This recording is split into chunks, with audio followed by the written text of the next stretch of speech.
I know you're wanting to listen to this episode of the Comics Alternative, but before we get started, let me just remind you guys that it's the gift-giving season.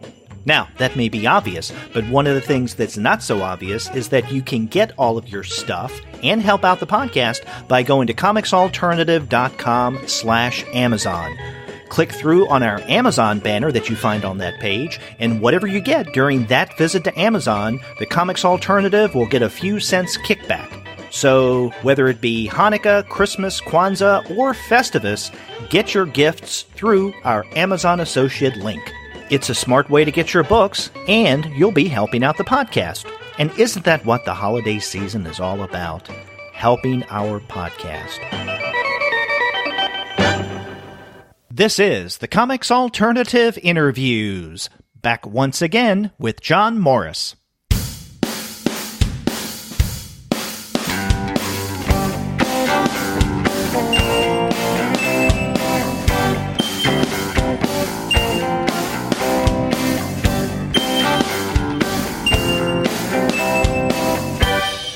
Greetings and welcome to another episode of the Comics Alternative Interviews. I'm Derek.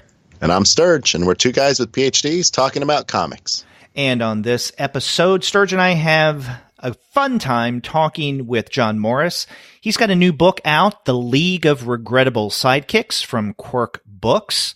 But before we get to that conversation, we want to let all of you know that this episode of the Comics Alternative Interviews is brought to you by the good folks at Discount Comic Book Service. Go to their website, dcbservice.com, for all of your comics pre-ordering needs. There, you're going to find all DC, Marvel, Image, and Dark Horse titles at 40% off at the cover price if you pre-order. For all of the other publishers, you'll find that those discounts can be anywhere from 20 to 35% off at the cover price, and every single month you're going to find some incredible specials. Now, sometimes those specials could be as much as 45% off at the cover price, sometimes 50% off at the cover, but occasionally you can find discounts, believe it or not, that are even more impressive than that. That's right, Derek, and if you go right now, there's a ton of bundles out there from companies like DC and Marvel, Vertigo, and Valiant that are all 50% off, so that's quite a deal. That's right. However you do it and whatever you get, you really can't beat the prices at Discount Comic Book Service. Go to dcbservice.com. They will take care of all of your comics pre-ordering needs. And after you do get your text there, please be sure to send them an email and tell them that the two guys with PhDs sent you. With bells on, because it's seasonal. That's right. It's the holiday season. And in fact, one of the things we mentioned toward the end of our interview with Jon Morris is that not only his new book, The League of Regrettable Sidekicks, but also his previous one, The League of Regrettable Superheroes and The Legion of Regrettable Supervillains, all three would make great Christmas gifts. Stocking stuffers or other kinds of stuffers if you celebrate other holidays. That's right, yeah. Like, for instance, if you celebrate Festivus. Like the rest of us. That's right. You could get a copy of League of Regrettable Sidekicks and then stand it against the pole. But no, this was a fun conversation that you and I had with Jon Morris, who also goes by Calamity John. I've had him on the show twice before, once in late 2015 and then the last time in spring of 2017, talking about his two previous books. And on both of those occasions, I was the only one who was doing the interview because my co-host at the time couldn't join in. But Sterg, I'm glad that you were able to leap right in and help me out with this interview. And I think tag teaming as we did made this a very valuable and I think informative conversation. Well, I appreciate talking with you all the time. And Jon has been one of my go-to internet comics presences since basically I've been searching the internet. So it was a thrill to talk to him. And, I didn't mention this when we were talking with Jon, but one of the things that both you and Jon have in common is that you're both bloggers and you're still using Blogspot. We're like cavemen, people. This was a fun conversation about the world of sidekickdom and also villainous henchmen. So let's go ahead and start listening to our conversation now. Sounds good to me.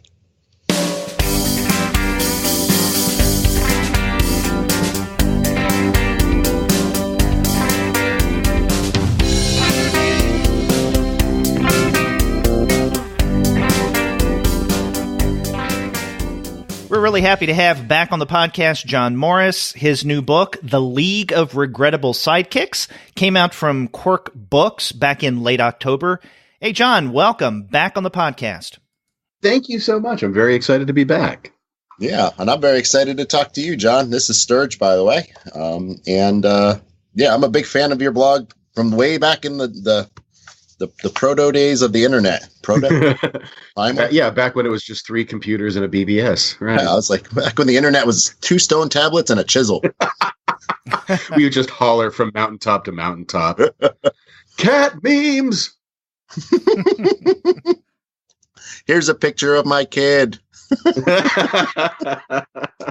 And we should mention that not only are you, let's say, a comics historian, a writer of the medium, but, you know, as Sturge was suggesting, you're also a blogger and a fellow podcaster. I am. We're actually just wrapping up our podcast. I'm so sad. Our Columbo podcast, Just One More Thing, that my pal RJ White and I've been doing. I think it was 1 year's worth of episodes. I think we've been doing it for 3 years. So basically, you stopped, or when you got toward the end of the first year, you thought as podcasters, wait a minute, just one more thing. And then you went to that second and then third year. We've been honoring our topic, Columbo, as much as we can by not having a linear passage through his stories either. We started, I think, with like the 26th episode. Mm-hmm. And we're going to end like 6 episodes before the end of the actual series. We haven't done this in order. It's a disaster. Columbo was one of my favorite, not only detectives, but one of my favorite shows. I know it was on the NBC Sunday Night Mystery Movies. When I was a kid. And I guess because my parents, or my mother especially, really liked it. And so because she would always watch it, then I grew up loving Peter Falk as Columbo. Oh, sure. Hey, what's not to love? Yeah. And, maybe this is a segue into not only the League of Regrettable Sidekicks, your recent book, but also the other two, the one that came out in 2015, League of Regrettable Superheroes, and the one from 2017, back in the spring of that year, the Legion of Regrettable Supervillains. I guess Columbo, in his own way, is something almost like a superhero in that he has these extraordinary powers, if you want to call them that, or abilities. And I don't know if he had a sidekick, though. I am, by the way, so appreciating how seamlessly you're merging my two interests. I've been called king of the segues, by the way. This is stupendous. I actually want to chart this. That was spectacular. Columbo does sort of have a sidekick. He's got Dog, his sad little basset hound who rides around with him. Or if you're feeling very ungenerous, it's Bruce Kirby, who plays his sergeant for about, I think, 7 episodes and never gets ahead. He's just there to help and to be baffled by the lieutenant. So, making the transition from this super ability detective to your new book, The League of Regrettable Sidekicks, I guess it just made sense. You started off in 2015 with the League of Regrettable Superheroes, and that came out, I think it was spring, but we didn't have you on the show until December, which I think was a decision you and I discussed because we wanted to do the interview right before the holiday season. Yeah, and I appreciate you doing that a second time. And we're doing it now, yeah. And then your Legion of Regrettable Supervillains came out in spring of 2017. So Where do you go from there? Well, sidekicks. Right. We'd had that conversation a lot when the Supervillains book came out, because I think we'd implied a third one eventually. And sidekicks is the obvious thought, because we'd batted around stuff like the Laboratory of Regrettable Robots or the Posse of Regrettable Cowboys. But we should probably make that bridge between superheroes and supervillains before we think of anything else. Hey, people are kicking down the doors for that Cowboys book. I'm positive. I tell you, there's a couple cowboy characters in the series, and every time I stumble across them, I love them. Cowboy comics might be some of my favorites, especially this I'm just now reading this series of sci-fi westerns that was like a mini genre in the early 1950s. And like Atom Age Western, I think is the one I'm reading right now. But it's even that is like the least insane mashup for a cowboy comic that I've managed to find. Man, what's the most insane? What's insane? Oh, demons. Demons and witches. I've got some cowboys in the jungle stories, of course, because you have to have your white savior jungle stories. But why not make them cowboys? Hey, Mama, don't let and your... Of course, oh, go ahead. Oh no! And then, of course, funny animals also, which is I think my second favorite genre now, behind superheroes in comics. And of course, they've got a lot of great Western characters that mash up just like that great cartoon physics with the cowboy comic motif. Wait for the next book, folks. Yeah.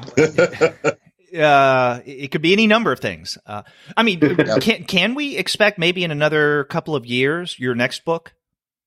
I am putting together pitches. I've got a couple that I really would love to dive in on, but nothing's figured out yet because we really just got this one done.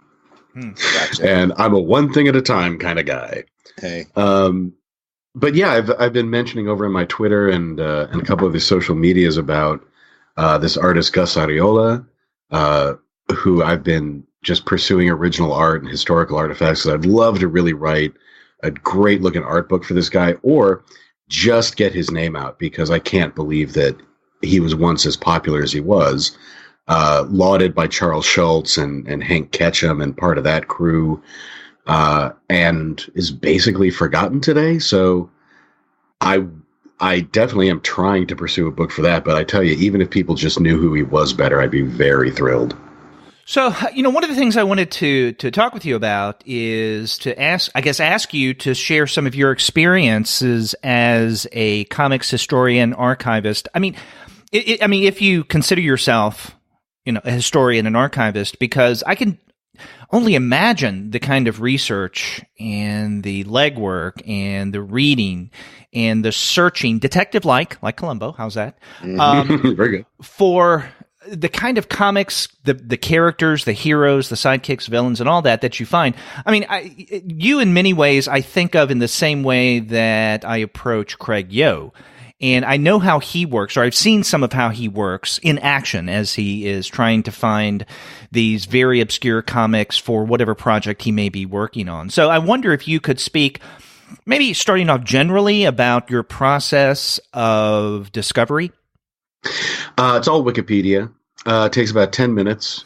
And, okay, so you demystified the process. Yeah, there you go, folks. Now it's I tell you, DCMA, Digital Comics Museum, is the number one resource because that's the great place to start. That's a public domain resource, and they give you the hint of what to begin with. Another artist that I'm really fascinated with, for instance, is Charles Voigt, who had tremendous popularity in the newspapers with a comic strip called Betty, and then come the Great Depression started to look around for work. Betty was a strip about, Gatsby era kind of socialites. And through the Great Depression, the popularity of that strip, for some reason, started to really dip. So he started looking at comic book work. It's very hard to find his stuff, but it's intriguing. So you start with DCMA. You start with the assistance of the folks who have done a lot of the footwork. Craig Yo, in fact, is one of them, there's more than a few scans up there with his name on it, and that's fantastic. And once you've got that, then you start emailing comic shops, and then you start walking down to your local half price. And then whenever there's a con, you bring a lot of singles, so you can go hit those $1 comic boxes and go find the garbage and the trash that nobody else wants. And I think I made that last part sound like a slog, but oh boy, it is not. It is tremendous fun. Just getting like elbow deep in a $1 comic box. No, I have a certain love of that too. And even though my fingers look like really gross afterwards, usually. Yeah. If it's a good one. one. It's like handling a bunch of like other people's money, and you get that horrible feel of, I don't know, cocaine and skin flakes, whatever's on money. It's kind of also on comic books. Hey, at least you didn't say what, Cheetos and Mountain Dew. I expect like maybe Lickamade powder. See, I think of this metaphor as I like Derek's talking to you, like delving in like a historian. I think of you as kind of like Shade the Changing Man. Like you're going into this area of madness, especially with these Golden Age books. And I'm just wondering how much can you read without getting warped? Or do you feel that happening to you with some of these? I was just doing some research on trying to pick up some new Trulies, which is the section of the blog that's most like the books. It's just like 200 to 500 words about a particular forgotten character. I can tell you how many I read in 3 days because they're all sitting here. 571 old comic books in 3 days. Wow. There was a little bit of skimming, I'll admit. But I'm pretty good at, after the number I've read, I'm pretty good at either A, recognizing something I've already read and skipping past it, or catching the highlights so that I can go back later and really find out if something was worth revisiting. Wow, I'm just impressed you didn't turn into Flaming Carrot. Yeah, right? That's actually a pretty common origin in comics, I discovered. There's more than a few characters whose power is they're super comic book fans, and they read so many their heads explode, or they fall through time, or something happens, and they gain superpowers. Hey, it hasn't so maybe it'll work. This is it's lies. Keep trying. Yeah. You never know. We've been asking you about your work as like a historian and someone who delves into a variety of different nooks and crannies where you can find these old comics, both online and otherwise. You're also a cartoonist, and I'm wondering over the past several years with your work on this series of books, Regrettable fill in the blank, if you feel that has eaten into your own work as a cartoonist, and if so, are you okay with kind of transitioning from being someone who produces comics to someone, and maybe I'm incorrect here, but maybe primarily who writes about other comics? No, that's 90% of what I do now is writing, and that's been 20 years. I think the blog is celebrating a 20-year anniversary now, so it's always been a big part of what I do. But yeah, with the books take up a lot of time, unsurprisingly. So the work that I do in comics has kind of suffered. Every Halloween, except for last year, I put together a Halloween anthology called Boo. Mm-hmm. There's usually 12 or 13 other teams who come in to illustrate that. And I'm lucky if I can do 1 or 2 pages for it at best, just because the work on the writing, work on the Regrettable series really does eat into it. You're right. I'm kind of taking actually November and December, since I'm not writing anything in particular, to try to do a comic finally. Wow. Anything you can tell us about it, or is it all hush hush right now? Well, I tell you, I wanted to start it back in July because I thought it would take about 2 months to finish. And it's a Christmas comic, so you'll be seeing it next year.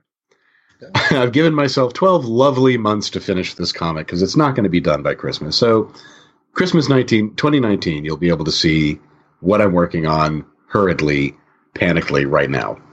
But it's not. It's going to be your own work. It's not going to be something an anthology like Boo. No, it's just something for myself. I like. Boo is tremendous fun, and I'm really proud of it. Very proud of a lot of the creators we've had in it. But for myself personally, I just like to do a comic and share it with the world. I'm not working for somebody else for the most part. Gotcha. It's not Spider-Man. It's not Spider-Man. I'd tell you if it was Spider-Man. Is it Spider-Ham? Oh God! Oh, I love Spider-Ham so much. See, it's superheroes and funny animals. I'm telling you. I can't believe he's in a movie. Isn't that nuts? Amazing. Okay. I have never. I try not to do that. I can't believe this character's in a movie because these characters were made to entertain. Mm-hmm. So I don't think the medium matters. You can put them on the radio for all I care. But I have to admit, Spider-Ham was very surprising. Oh yeah, I saw it actually. It's the same thing for me because he was one of my favorites when I was a kid, and I can't believe that he's in a cartoon that won the box office last week. So that's amazing. It's a little bit. And That's astonishing. Although Goose Rider, still the best character from that series. I like the pun. I just like the pun fisher, just because they were like, just add a letter in there. He's a big catfish with machine guns. Works. It works. Works better than the original. Run with it. That's actually a question I had looking through the book, and this is like the insane question I had in a way. Do you think there's somebody in here that's public domain that they're just like they're itching for a movie or some movie version? Yes. You could do a lot worse than to. Oh, actually, you know what? I guess I have to qualify this. I'm not 100% sure about the legal status of some of the Quality Comics characters. I know the default is that we assume that DC owns them all, but there's some that they've never even touched on. And where I'm stumbling towards is Spider Widow and the Raven, which is like a rom-com superhero adventure with an implied threesome halfway through it with Phantom Lady, which I know she's still possessed, so you'd have to move on to somebody else. It's basically like moonlighting in spandex. I think it's got a great potential. Likewise, public domain. There's that weird character, Super Ann. Did you see that one in the book? Oh, yeah. Yeah, and... Who had the two other women, and one was, like, had glasses, really prim. It was like the detectives. That's the other Super Ann. That's the weird thing about the book, is that... Superman obviously was the biggest thing in comics at the time. Freckles and Susan, that's right. Those are the other two. Yeah, so I'm referring to the other one. Yeah, the one that was Mighty Man's sidekick. Mighty Man had... we used to make this... I think I made this joke back like the first year of the blog. When you ask him what powers he has, he just replies, yes. He's one of those guys with powers so poorly defined that they're effectively omnipotence. And then... he notices this superpowered girl who also has so many powers it's unbearable, and he just decides, well, I guess we're going to hang out now. Ta-da! Hey. But it is always fun to see characters not in costumes. This Super Ann just really runs around dressed in normal clothes, but does stuff like picks up trucks and throws them over buildings. Hey, always fun to watch. Hey, I saw that yesterday. No, I'm just You raised the issue of public domain. One of the questions, and I know I've asked you this in the past on one of our previous interviews, but let me ask you again. In terms of, let's say, getting the rights to publish some of these images for characters who aren't public domain, many stumbling blocks for this particular volume, the Sidekicks one? We just take it real slow in terms of the still active copyrights. There's always abandoned ones. There's, of course, the public domain, and those are a lot more free to move around in. But obviously with something active and live, especially with a character, say, like Volstagg, who's in the book, and if anybody's going to get offended, I don't think he's regrettable in the sense that he's unlikable. I love Volstagg. I really love Volstagg. He's a great character. Anyway, when it comes to like somebody who's still really active, yeah, we don't want to overstep it. But more to the point, none of us wanted this to be the worst characters at DC book or worst characters in Marvel. We wanted it to be a real good survey, so we do try to keep the Marvel and DC down to a minimum. Yeah, and we should mention for our listeners who may not be familiar with any of your regrettable books, well, first, shame on them. Yes. Because they should have listened to our past interviews and keep up to date with Calamity, John. But, yeah, we should mention that you use the word regrettable in an affectionate way, because even with the Supervillains book, there's something, as I think the tone of your writing points out, not just in this new one on Sidekicks, but with your previous two on superheroes and villains, there's something quite charming and affectionate about the way that you represent these characters. I mean, it'd be easy to make fun of some of these figures, Sidekicks in particular, it'd be in the new book. On the other hand, it's not as if you bring them up to ridicule them. I mean, you do point out some of the silliness, but it's silliness in a good-natured way. Yeah, I try not to write about something I don't like, because that's a drag. So at the very least, I like to have some kind of affection for the characters, and so yeah, we do use the word regrettable in a very broad sense. Sometimes regrettable just means it was the right idea at the wrong time, or there was an external reason that the character never caught on, or sometimes, like in the very first book, we talked about the Blackhawks, which is for 30 years one of the best-selling comics on the racks. Mm-hmm. And very popular. And to this day, people still know the characters and are excited to see them. But there was just a period where one of them was wearing pajamas that was festooned with ears. Yeah. And you got to take a minute to mention that as part of their character. Well, in this new book, it's worth pointing out that not only do you deal with sidekicks of the heroes, superhero and otherwise, but also henchmen, because you kind of conflate the two, right? So it's almost a way of combining what you did with your first two books regarding sidekicks and henchmen in one text. Yeah, this seemed like an important third volume because it does make the bridge between the two books. There's even some of the characters are somewhat repeated. There's not the same entries, obviously, but Comet the Superhorse, for instance, comes back in the third volume, despite being mentioned as part of the Legion of Super Pets in the first volume. Boy, sometimes you say a sentence that sounds like the stupidest thing you've ever said, and that was mine. Comet the Superhorse was in the Legion of Super Pets, and also in my third book, because his origin and his backstory is so bizarre, but it also bridges this big gap in the characters of, say, Supergirl or Superman, major characters that maybe weren't elucidated in the Super Pets entry. There's also the Evil Eye Society, which is briefly mentioned in the Spyman entry from the first book. But again, that expands Spyman's universe, gives it a little more robustness, and explains, it's not just black versus white. There's little weird nuances in every level of comics. Yeah. Is there a thing? I know you talked about striving to have coverage, but are there particular creators or companies that you seek to highlight through this? I mean, just one of the things I can say is reading through, especially the Golden Age one, it's like Jerry Siegel had a lot more influence in a lot more areas than just making Superman, although he doesn't really, he's not very visible in those other areas. Or somebody like Lou Fine or Bob Wood, like they're all over that Golden Age one. Oh, yeah.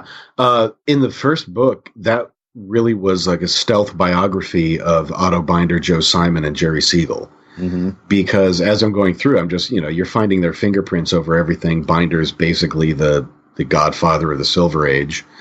And it was, I was secretly telling a story, particularly about Jerry Siegel, who I think is really poorly served in comics history in general. I know I'm not the only person to think that, too.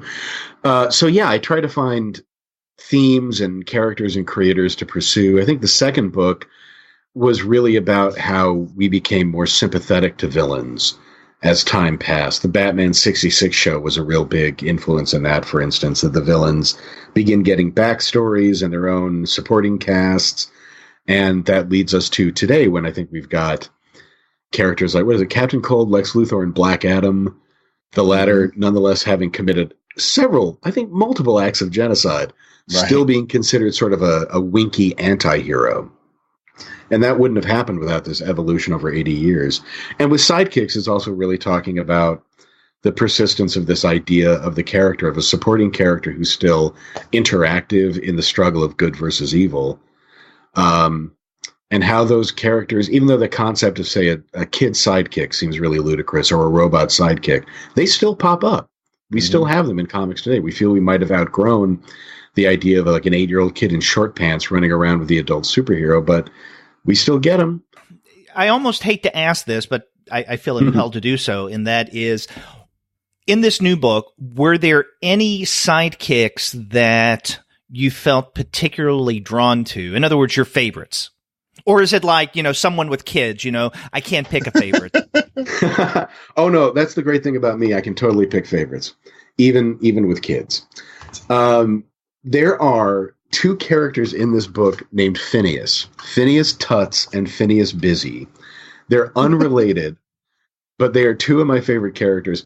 Phineas Tuts shows up to sort of, what's the word I'm looking for?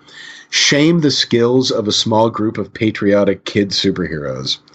He is a little person. He wears a purple 3-piece suit. He has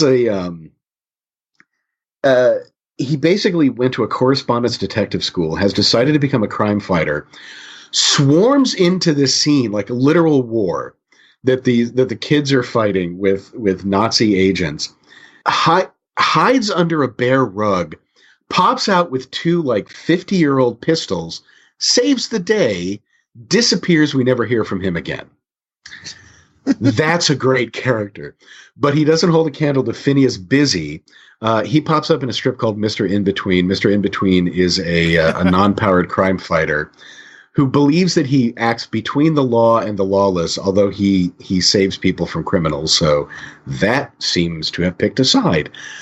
Anyway, he's trying to solve a case. He's completely stymied. What he doesn't know is there's an overweight little weirdo, also in a 3-piece suit, sporting a derby and a toothbrush mustache, who is a manager at a pickle factory. In his spare time, he solves mysteries. And he swans in, solves the mystery, offers everybody a complimentary pickle because he always carries them with him, and then disappears, leaving Mr. In-Between to clean up. That is a great character. Yep. I was going to make some bad joke like, he's there when they're in. He gets into a pickle. Yeah, but that's fine. That's not even a bad joke. That's literally what he does. See, you have these 2 Phineases back to back, one right after another, just because the way that you arrange the book is as with the other 2, Golden Age, Silver Age, and then Modern. And then within each section, you list the various figures, in this case, the sidekicks and henchmen, alphabetically. So we have the Phineases together. And I was just looking again at Phineas Tuts. And, he's a little guy. In many ways, I was thinking of, Mr. Mistleplex, or how you pronounce his name. Yeah, but he's just industrious. So those are some of your favorites. Yes. Who else in this new book? Let's see. There is Super Hip, who popped up in the Bob Hope comic when that was kind of starting to wind down. And Super Hip was the nephew of an old college pal of Bob Hope's named, it's so hard to say, Jute Fruce. Mm-hmm. It was the Jute Fruce family. And it's a little nerdy kid, but when he gets wound up, he turns into the hippest superhero ever, Super Hip, who can do, again, one of those superheroes who can basically do anything. That was a comedy character, but I think started to show up in Keith Giffen's Doom Patrol. Yeah. Which bless Keith Giffen for never giving up. No, there's dozens of favorites. There's Itty, who was like the little phallus turnip that used to ride around on Green Lantern's shoulder, which was just gross. I don't even understand what he was supposed to represent. There's a character named Peep, who's not only a sidekick to a superhero, he's a sidekick to a car. Oh, and his main adventure is that one time he got fat. Not because of like a ray, but just because he was lazy and ate too much. That's the plot of a whole comic. They wanted you to read that.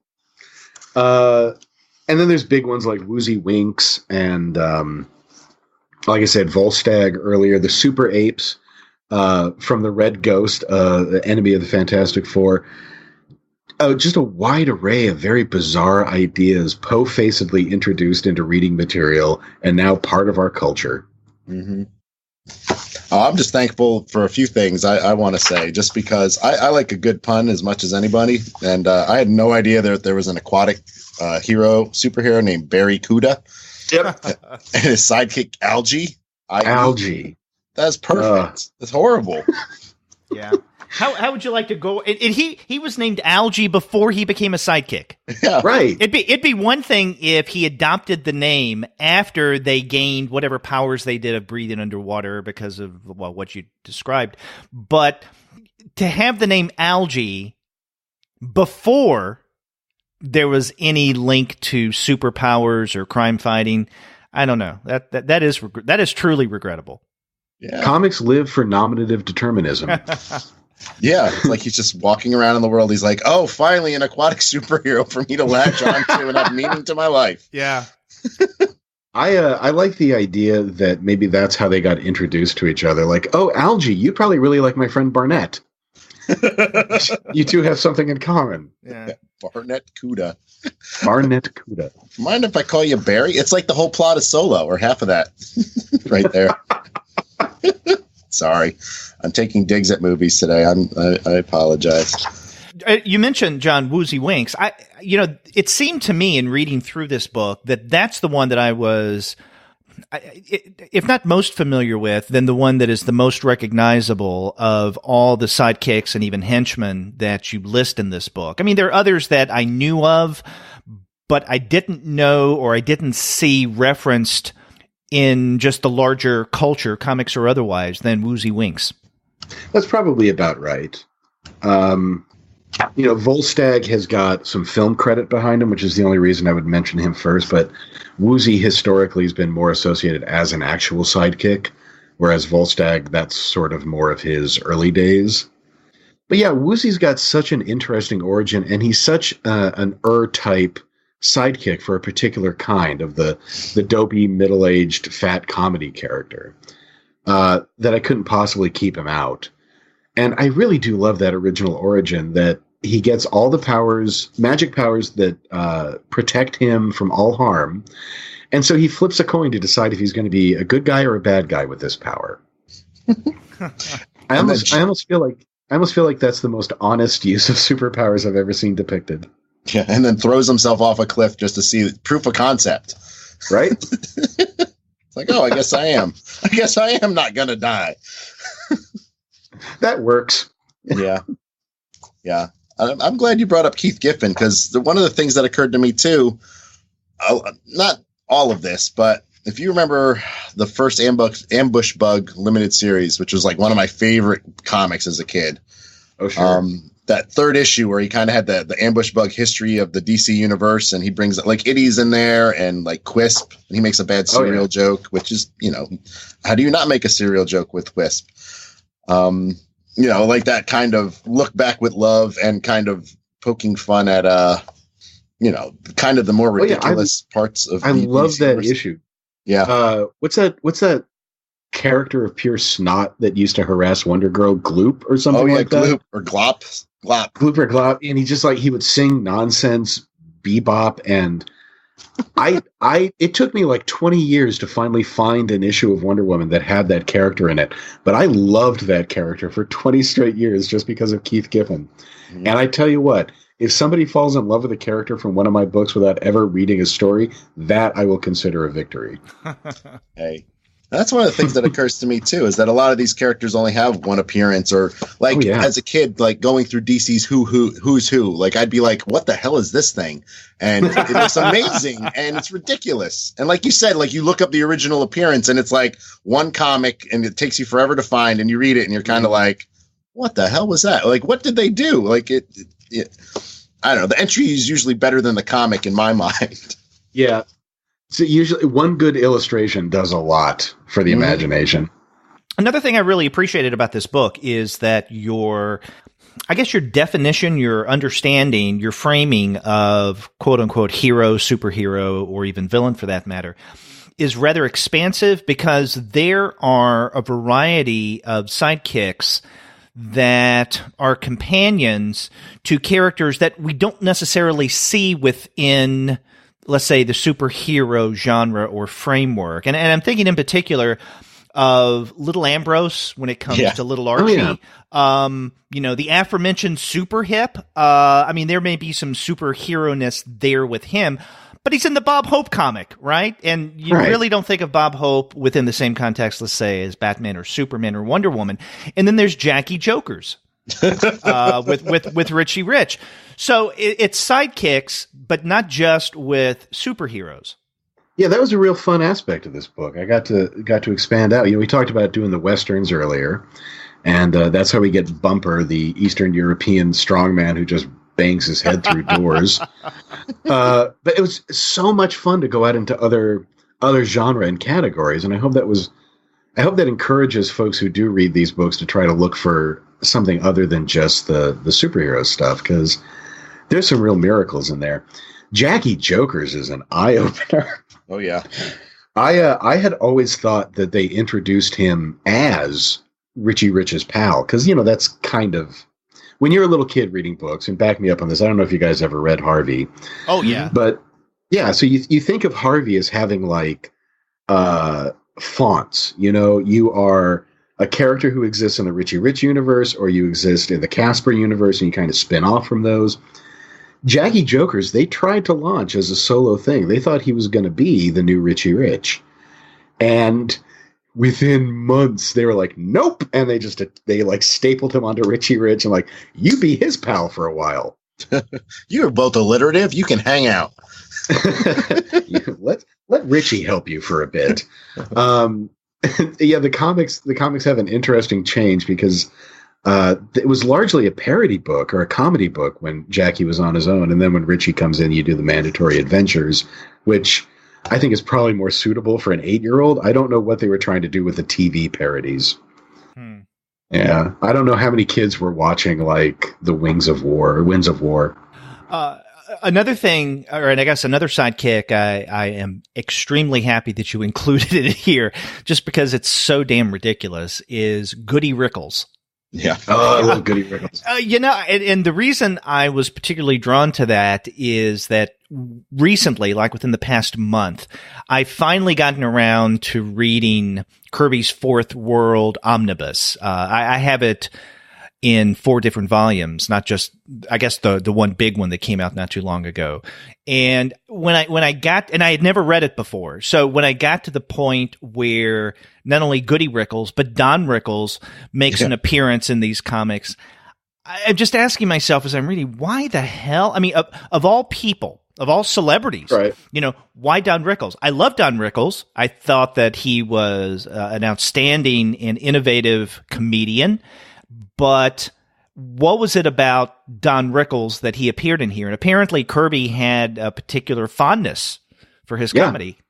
Kirby just really liked him. I think there was something about asking Rickles backstage if it was okay.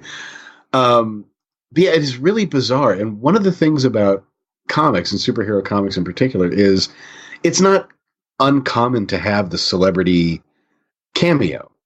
But usually, yeah, you're right. You can kind of tag it to something. The very first celebrity cameo in a Superman comic was Anne Blythe, I believe, who was promoting a mermaid picture at the time. So that's why she was in the book. You can really nail it down. You can nail down why Antonina Rocca, biggest wrestling star of the era, appeared in a Superman comic. You can kind of figure out why Obama was in all those comics back in 2008, if you remember that. Oh, yeah. But yeah, Don Rickles is baffling. To this day, I don't really understand why. Just why. Every question that spins off from why, I don't really get. But I think that makes it slightly more delightful. It is. It becomes an enigma. Yeah. Yeah. And it's really it's watching something incomprehensible, and you have no choice but to just push through and get to the end and trust it. Yeah, and I think Goody Rickles stands out to me for being a sidekick to a sidekick, because he's Jimmy Olsen's sidekick. Yeah. Wow. So we got meta sidekick here. All the way down. Multiple levels here. Yeah. And if I remember correctly, I think only once, definitely no more than twice, does not Goody Rickles, but Don Rickles in those comics make the comment or call someone a hockey puck. Yeah. I think it's just once, which I was a little surprised. Right? You should go back to that, man. That's the well. Yeah, I think he does it just once, and everything else is Rickles-esque jokes that don't quite have the Don Rickles prosody. Yeah, I noticed. And that's, you know what I mean. It was kind of sad in a way. Mm-hmm. Don't ask, just buy it. Come on. It was definitely one of those things where Kirby was a big enough fan that he felt he could do Don Rickles, like his voice. And I think it kind of came out like Michael Scott on The Office, trying to do his favorite comedians. Mm-hmm. Not as bad, but you know what I mean. Yeah. That's one of the things about those books in general that kind of stands out to me. Just the way that they were marketed by DC, kind of like, I don't know, like their expectation that Kirby was just going to come in and people would buy whatever the hell he put out there. Right. And the leeway, I mean, to think like, oh yeah, put a comedian that you like in the book. Yeah, we'll just put, buy the book. Kirby's making a book. Kids will just pick it up. Well, oh, damn. I mean, Kirby was putting everything into those comics, so why not Don Rickles, Yeah. Honestly, out of the Fourth World, The New Gods is my least favorite because it's the most narrative. I love Mr. Miracle, I think is probably my favorite, but Jimmy Olsen holds an incredibly special place in my heart because, yeah, it literally was whatever. Mm-hmm. I mean, there's an issue. One of the issues has a bunch of San Diego Comic-Con nerds in it playing a band from Apocalypse. Why? Sure, run with it. Yeah. Plus, you have the Whiz-Wagon.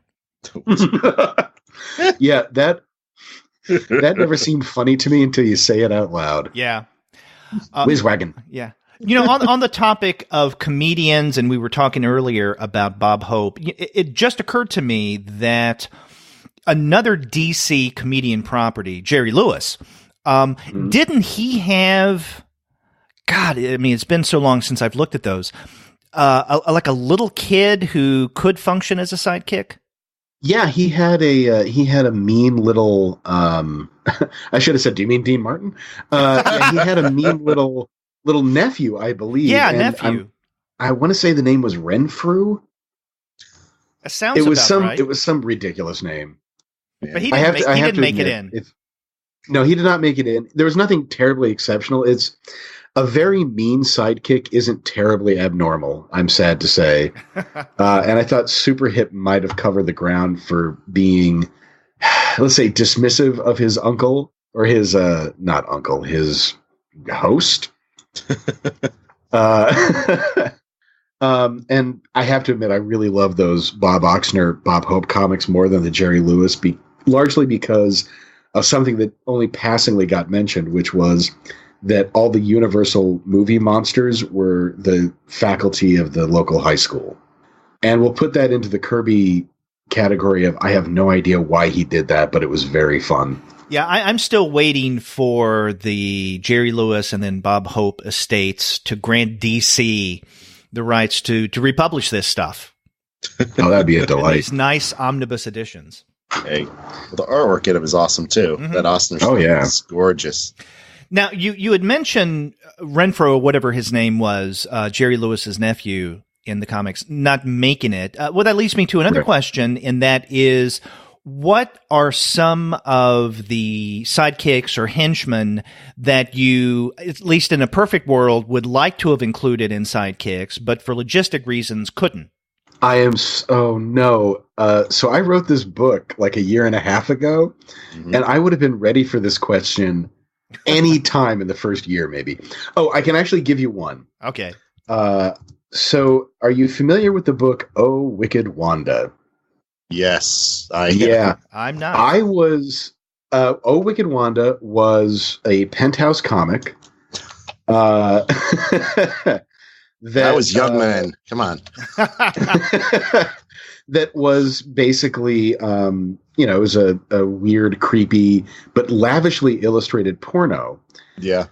And there was a very innocent little character in it named Candy Floss. That was, I suppose, weaponized in Wanda's war against men. The number one reason I had trouble getting this into the book was trying to find a picture of Candy Floss that was acceptable. Yeah. It is a beautifully drawn comic, but it is hard to find a panel that is not that it's appropriate for a family book. Okay. So I understand. So that was, that's the one that sticks out in my memory. Well, Little Annie Fanny also had a friend who appeared. I don't know if you'd call her a sidekick, but I mean, that would be another comic that you'd have to wrestle over finding something that's appropriate. Yeah. Yeah. So we'll save that one for the boudoir of regrettable adult comics. Hey, that leads me to a question, because I've noticed these Loot Crate editions of your book. So you have multiple editions of your books out there. Yes, I do. And do you have say in how those things work, or what goes into the Loot Crate version, or how did that even come about? No, though that is all handled by the very nice folks at Quirk, my supreme team of experts, and it's really just a matter. I think the first book they just cut down to half the entries. Mm-hmm. Second book I got to write 4 new ones. So if you ever find the Supervillain Loot Crate edition, you get some additional material, usually available at your local retail bookstore for about $4. Which I'm not saying in a mean way. I mean, like, when I see it, I buy them. That's a good price. So yeah, that's handled entirely through Quirk. I'm sad to say there's not one for Sidekicks. Okay. I've got the one for the Loot Crate edition for superheroes, and I think I talked with you about that phenomena of being in Loot Crate back in 2015. My family was subscribing to Loot Crate at the time. I think we ended the subscription before the Supervillain books came out. So yeah. I don't have that one. Oh, well, retail bookstores, or I'll send. Wait, I got like 4. Do you want one? Hey, we can talk afterwards. All right, there we go. I will say that I have the Loot Crate edition of the Supervillain book. So, well, see, now I like that I bought for more than $4, but not more than 10 at my local. That's what I want to hear. I want to hear perspicacity in your purchasing. That's right. See, we're I can't even talk this morning. So we're that word that John just used. Yeah, perspicacious. See, I'll turn into an adjective. I was also struck by some of your entries, John, in this new book that were linked in a corporate way. And I'm thinking of the aforementioned Freckles, Susan, and Foxy appearing in CMO comics. And then also the sidekick H that was linked to the quote-unquote hero Tom McCann. The shoes. Right. And you point out that, back in your superheroes book, we had other such figures, like, for instance, Tootsie Roll. Mm-hmm. Captain Tootsie. Yeah, there you go. And what other kind of corporate linked figures, superheroes, sidekicks, or otherwise, have you found in your research over the past several years? Okay. I'm currently writing this up for the blog. Casco Comics. Are you familiar with this? Mm-mm. Okay. So Casco is, in its way, much the same as CMO in that it tells a story, and there are things you can buy from Casco that are sort of featured in the story. Casco sells farm feed. So rather than, Anne is wearing this lovely dress, or like they used to do in the Mary Marvel comics, they actually did the very same thing they did in CMO, where you can buy Mary's outfit from this comic. In this one, it's a bunch of people. It's a granddad and his 2 grandkids having magical adventures around farm feed. Okay. They go to a Casco castle, which is full of farm feed. Then they get served a delicious food by all the animals that you hope are not serving each other, but they clearly are. There are little adventures. Like there's one about what do you call it when you have a sled that's pulled by dogs? And I just realized it's called a dog sled. Anyway, it's about a fella on a sled full of dogs, and how the dogs managed to pull together at the last minute and save us from a blizzard. And the last panel is literally just a picture of Casco dog food. It doesn't play a role anywhere else in the story, but it's right there in the last panel, so you can enjoy it. I will write this up for you to like. And so Casco is high on my list. There are a couple sidekicks in there. There's a granddad and his 2 grandkids, and they do all the adventuring. And then there's also, and I'm sure you guys might remember these, the great superhero books. Yeah. Which were the toy catalogs illustrated by the Kubert School. Mm-hmm. And these things are wonderful collectibles of their own, but they've also got a character called Our Hero, who is the guy in the incredibly weird costume, and he's got a couple kids who fly around as his sidekicks to help him talk about how great action figures are.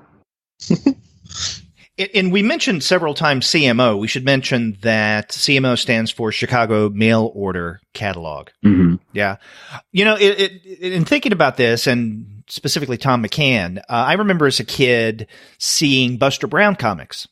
Mm-hmm. Oh, yeah. Mm-hmm. I do feel like those were a little more common when we were kids, and it is odd to see them do it now because it seems out of place. Like when they do the Justice League and the Craftsman Handyman or whatever that was called. Do you remember that from about 3 years ago? I don't remember that. I'm not familiar with that. What actually, you know what? It was a little more than that. It was the year that they relaunched DC as the New 52.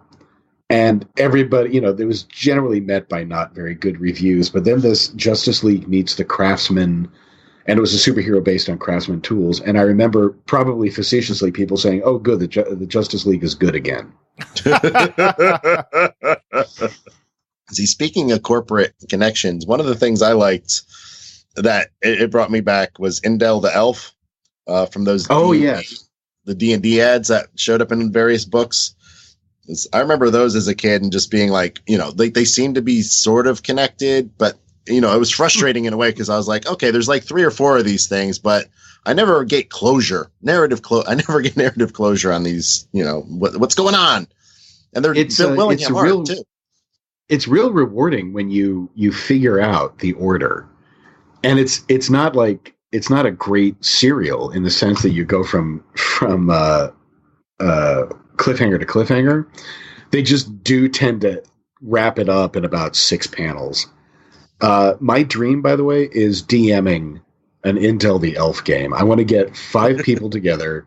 We'll play the characters. We'll run you through the menaces. We'll see if Indel can make it in a real D&D scenario. I don't think he can. Yeah. In going through this new book, I got to the end of the Silver Age section and looked at the page edges and realized half of this book is devoted to Golden Age. And so, that leads me to this question.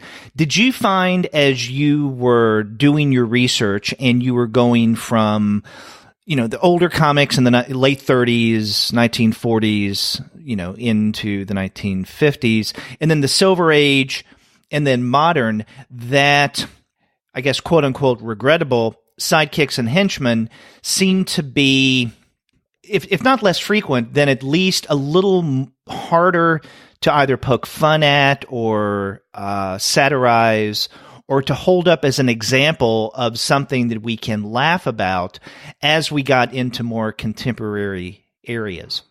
Well, the nature of the sidekick does change as you go up through decades, and that's because comics are being written by new generations. When you get to this, one of the things I love so much about the Golden Age is that there were no rules, there were no guidelines. A lot of these guys were like 14, and they just sat them down at a desk and said, write me and draw me a superhero comic or a cowboy comic or a funny animal. And you got something that you had no idea what you're going to get. It was always rolling the dice. By the Silver Age, you've got writers who grew up on these comics or had been reading them for 10 or 15 years. They've got real good ideas of what the rules are now. So part of the reason the sidekicks start diminishing in the Silver Age, even though arguably that was a renaissance for them, is that they're not, boy, I don't want to say it like this exactly, but they're not that different. You look at the Teen Titans, you got Robin, Aqualad, Kid Flash, Speedy, Wonder Girl, and really in the grand scheme of things, these are not wildly different characters at this point. Mm-hmm. They play the same role. They're kind of in that way that a lot of these characters were. They're largely interchangeable. So you have to go a little farther afield to find the ones that are interesting to talk about. By the time you get to the modern age, we have writers and creators who didn't just grow up reading these things. They're informed about them. They understand the motive and the purpose of characters. They understand like the historical context of characters. So they're writing it from a different perspective, which means we have to look for sort of a different context of what constitutes a sidekick come the last 40 years or so. Mm-hmm. I'm also wondering if there may be a bit of, let's say, what you could call like retro ridicule factor coming into play. And what I mean by that is, and I'll give you an example. I used to maintain, I mean, it's still up. I haven't really added to it in quite a while, but maintained a website called the Gallery of the Absurd. And what I would do is I would showcase contemporary ads, signs, and labels that if you look at it in a certain way can be kind of weird, or, you know, if you look at it skewed, it's either risque or funny or ridiculous or all of the above. One of the things that I intentionally tried not to do, especially at first, was to include ads from, let's say, the 50s, 60s, even into the 70s, because it seemed a little too easy for us to look back, you know, 2 or more decades and laugh at the way that a particular ad or label was laid out or photographed or what have you. And so it was a little more of a challenge to find something very contemporary to laugh at in terms of marketing and advertising. So in terms of, let's say, superheroes, or in this case, sidekicks, do you think that part of the reason why there may be much more material with the Golden Age, at least in your book, is that looking back a few decades, we can see what we now think of as a little light, a little silly, maybe endearing, in a way that maybe at the time the creators and readers didn't think of as ridiculous or silly. You know, to be honest, I think they were pretty aware of how goofy a lot of these ideas are. You read a book like Flying Fist and Bingo, which is about vaudeville performers turned to crime fighters. It's funny, and they're not shy about overdoing it. So they're performing circus stunts that are effectively super heroic, like they're flying effectively. But I think they're aware of it. When I think of characters like the Red Bee from the very first book, you know, that's a creation of Dorothy Woolfolk, who's not dim, you know. And this character, she writes it under the pen name of B.H. Apiary, which stands for beehive, clearly. And, you know, it's a superhero who's rescued by a bee in his belt, which is why I feel safe mentioning it, because he's got a bee for a sidekick. And obviously that's ludicrous, but I think they knew. Will Eisner and his crew knew that The Spirit was kind of a funny, winky book. I tend to err on the side of they knew they were being a little goofy. Yeah. I think it's the ones that you can tell that weren't, I think, are the hyper-violent ones. I think those are the ones that clearly were written by somebody taking it very seriously and maybe not realizing how ridiculous it looked. Fletcher Hanks, probably. I would say was taking it very seriously, and it's only now that we realize that's kind of like an art brute, like symposium on the absurd. Or what's that character, the Conqueror, the one who's dressed like an ice cream salesman, but he just like storms through Europe picking up anti-armor guns and just using it as a handgun on his way to kill Hitler. That one has a lot of absurdity to it, but I think it was probably written rather seriously. Yeah, and that leads me to think of the Brat Pack in the modern comics section. I remember. That's a blast from the past for me. I mean, that came out when I was in high school, and I remember reading that and at the time being like, oh man, this is important. You know, like this is comics, this is reality. And oh man, it's not aged well. No, it's a little time passes and you're like, well, you could probably pull this, you could tune this down a little bit.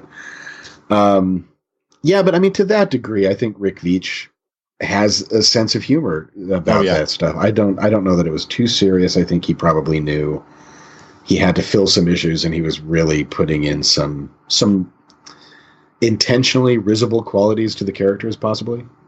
Oh yeah, like one of the covers, wasn't it like a butt cheek, like a zitty butt cheek of like a guy shooting up with steroids? Yes, it was. It's like that's you know, I didn't. The humor on that was lost on me then. Now I'm kind of like, oh, okay. And I am also go ahead. I'm also glad that you included D-Man. People rag on D-Man, but I have a soft spot for D-Man. I was really scared of getting yelled at for D-Man.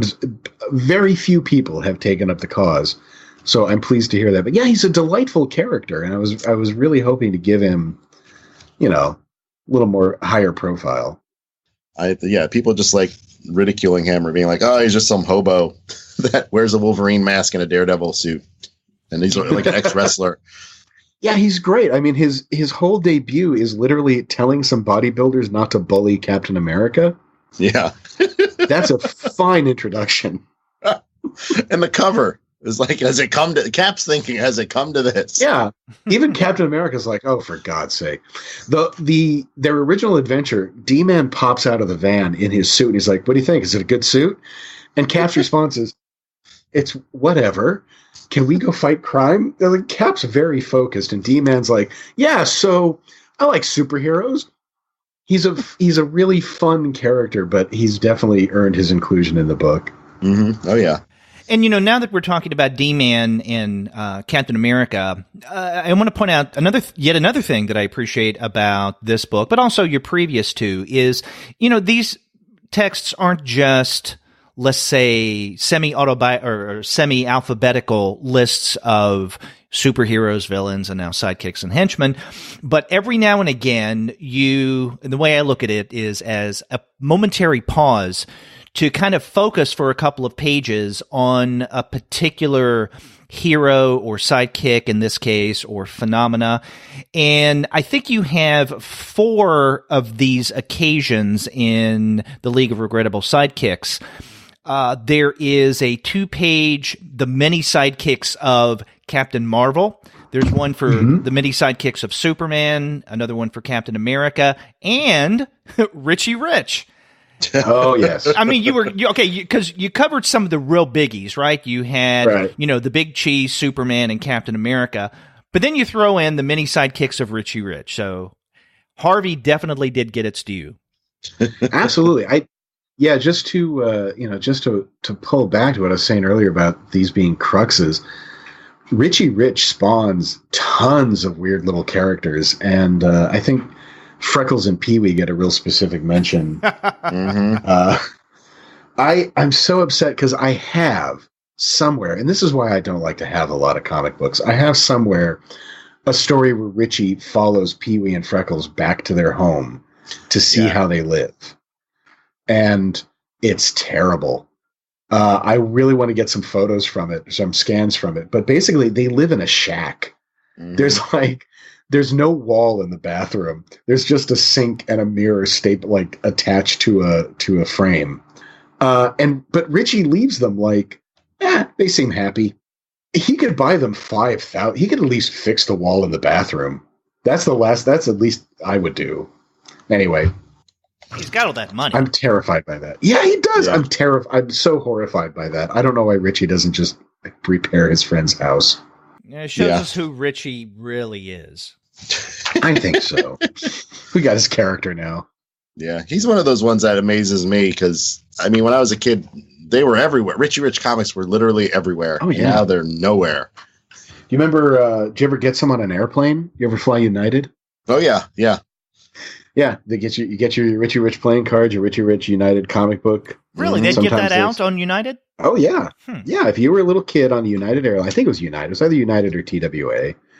And you would get a little comic book with a bunch of reprinted Richie Rich and Harvey adventures in it.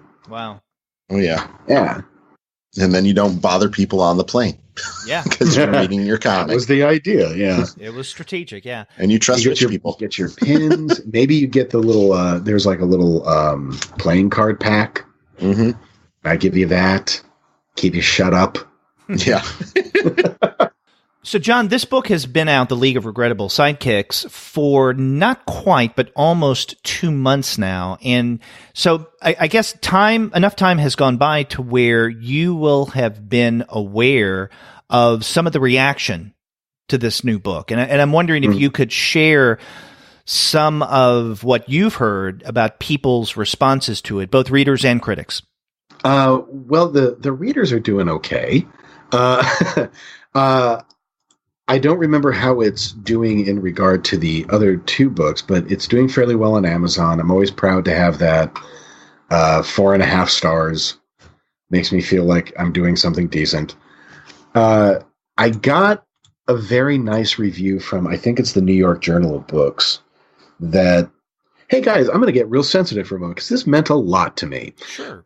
When I was growing up, I didn't just love comics. I loved the books by Ron Gillard and Les Daniels, Jeff Rovin. I had Jeff Rovin's encyclopedias of superheroes and supervillains, and they were actually kind of an inspiration for these books. I always really admired the archivists and historians, and the New York Journal of Books actually compared my books to those and suggested that they should be on the same shelf. So that's it. I'm done. I'm never writing another book. I achieved my book dream. Wow. It's been well. The first 2 were bestsellers. I don't know about this one yet because I never think to ask. But I will probably do that sometime in the new year.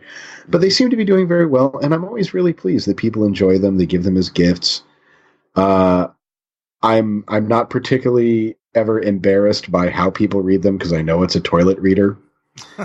I know it's why it's in chapters. Sit down, read about a superhero, go about your day at 7:15, whatever.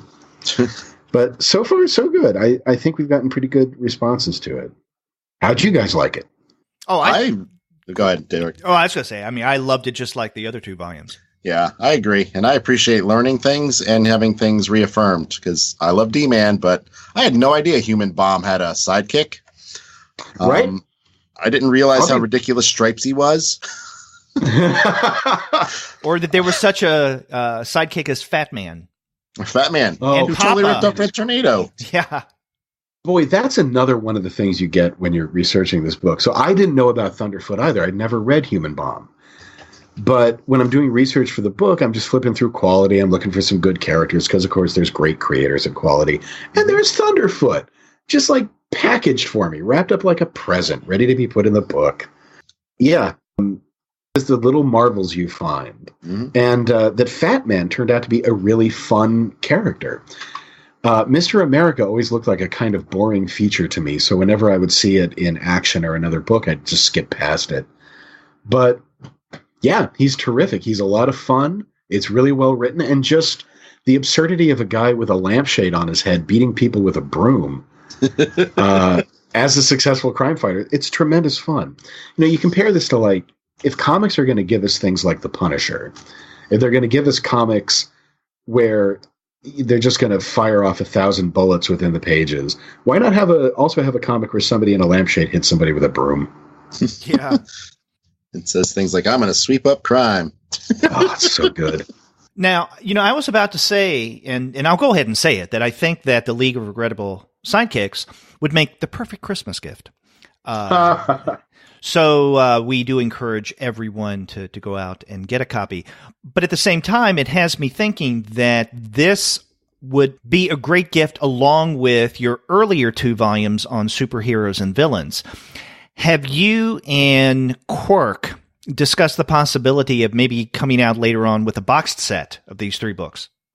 Yeah, we actually have. It would be nice. I don't know if that's going to happen. You know how it is when you've got a property with a publisher. You talk a lot about different things you can do to merchandise or repackage or expand the universe of it. But I'd love to see that. That would be fantastic. But in the meantime, you know, you can always just buy a box and put them in them. That's right. That'll work. That'll do you. Yeah, and by the way, if our listeners are going to get copies of any of these regrettable books from Jon, they should probably do so by going to our website, comicsalternative.com/Amazon, and click through that image, and you can get great books, and you can also help out the podcast by doing so. So how's that for a plug? That was fantastic. Yeah. Well, Jon, it has really been fun talking with you yet again on the Comics Alternative. And I guess with each of your books as they come out, you have a standing invitation to come on the show and talk with us and make us laugh. Oh, thank you so much, guys. Or just talk to us and make us cry a little bit. We can get a little teary. Just bring me on anytime you want to feel an emotion. Okay. And I'll do what I can.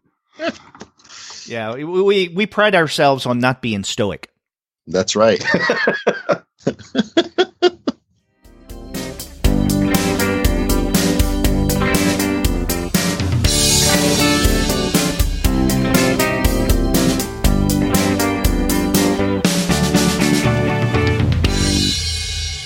Wow, I was really glad that we got a chance to talk with Calamity John about his latest book, The League of Regrettable Sidekicks, from Quirk Books. I've been following his work for years, like I said, so it was a thrill to talk about him, about the various heroes, villains, and corporate entities that populate the book. Yeah. It's always a pleasure to talk with John, and also great for laughs as well, not only in terms of the conversation, but what he's written. And, you mentioned earlier his blog. We should mention that this guy has various media outlets. Mm-hmm. If they want to check out his Gone and Forgotten blog, they can do so by going to gone-and-forgotten.blogspot.com. He also has his own website called Calamity John Save Us.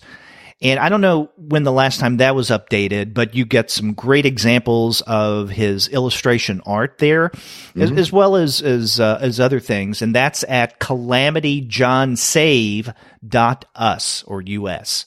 Mm-hmm. And it's John with no H. He's right. Jon John. That's right. And he also has a podcast that he's about to wrap up based on Columbo called Just One More Thing. So check that out as well. And, it's not often that we have other podcasters on the Comics Alternative. It happens once in a while, but not too frequently. He's a triple threat, a quadruple threat.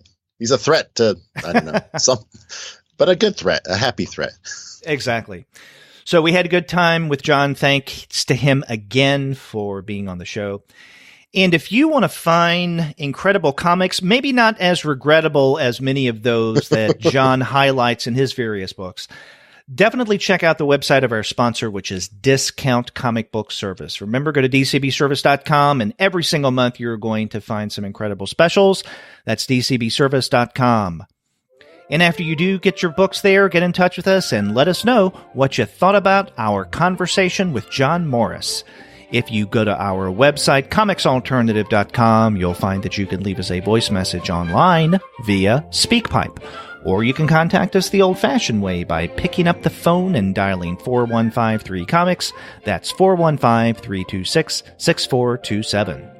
Or you can pick up a keyboard and send us an email the new old-fashioned way at 2guys@comicsalternative.com.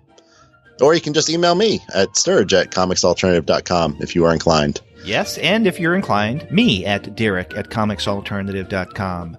You can also find us all over social media and contact us that way. We have accounts on Twitter, Facebook, Tumblr, Instagram, Google+, Goodreads, Pinterest, YouTube, Slack, and Discord.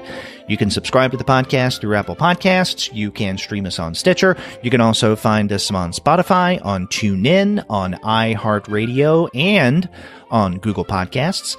But you can find every single one of our podcast episodes, as well as the reviews and comics-related commentary that we post on our blog occasionally, simply by going to the website, comicsalternative.com. It's the one-stop shop for us. That's right. And, Sturge, we've been doing a lot of interviews lately, and we have even more coming up over the next few weeks. So tune in. We're busy guys. Until then, I'm Derek. And I'm Sturge. Take care. Peace.